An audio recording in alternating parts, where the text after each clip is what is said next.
Don't scroll kung ang cravings mo ay Basque Burnt Cheesecake. Tara, eats! Hi there, this is Kay, your favorite food and travel enthusiast.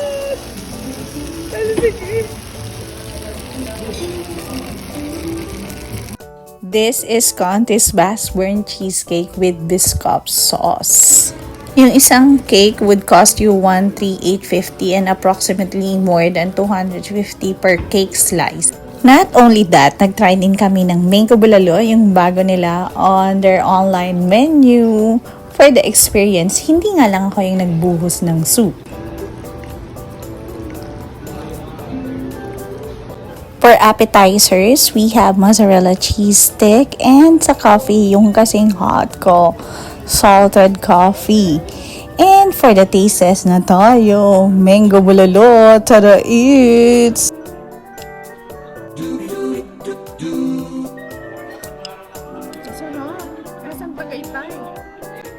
For the mango bulalo, sadya naman talagang masarap. But it's your regular bulalo.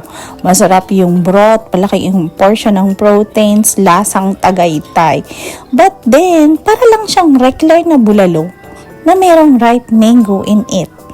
I mean, for the experience, but not worth the money. Kasi pwede mo siyang gawin sa bahay. Luto ka na lang ng bulalo tapos lagyan mo ng ripe mango. Mas matamis siguro. It's only a matter of preference pero na-enjoy ko naman. For the mango bulalo, good for 3 to 4 person. Yung regular mango bulalo is 985.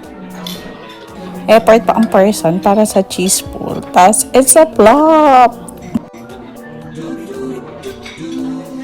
I was really expecting na it's elastic, kaya lang hindi. Sa lasa, goods lang siya, but could be better considering the brand. I mean, siguro pwede pang i-improve. Next item natin, Basque Burnt Cheesecake. Mapapasayaw ka sa sarap, ganong level. Pwede mo ring makalimutan yung pangalan mo. Ito, recommending sa inyo. It's worth trying.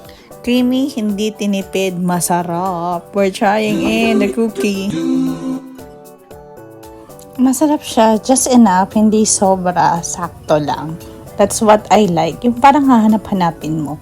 And now, the salted caramel coffee, yung gising hot ko.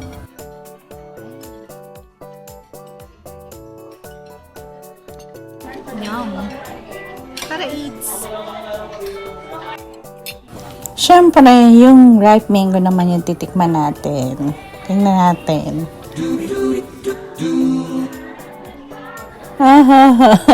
Asim kilig. Kala mo sinigang. It's like mango salsa. Kung umabot ka sa part na to, sa mga natikman natin, ang gusto mong i-try si Conti's. Follow me for more updates, more food trips, and more exciting gala. Cause every story tastes better when shared. I hope nag-enjoy kayo and definitely dapat nagutom. That will be all. Ta-ta! Yung coffee sobrang in-enjoy ko and we stayed longer than expected. Kasi nga, it's something to do. Alam mo yung, it's a state of nothingness. Coffee lang and then tulala.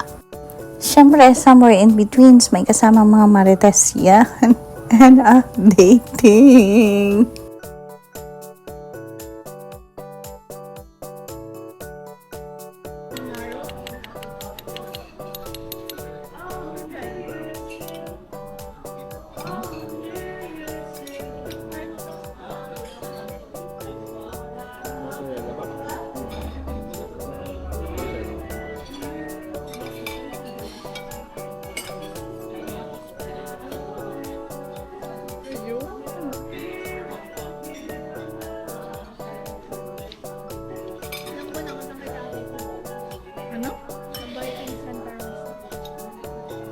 Ulo, ang layo. Kailangan mo ng paying adult pag birthday. Pag ikaw, ate dahil ka 1, 2, ticket siya gano'n. Kasi birthday niya. Ano ba yung buffet? Masarap ba? Oo. Ang flavor favorite niya ay tempura.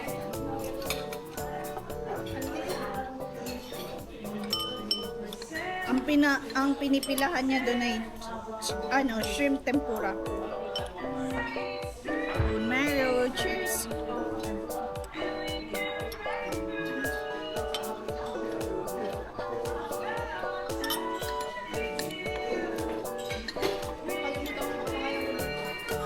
Saan? Worth it.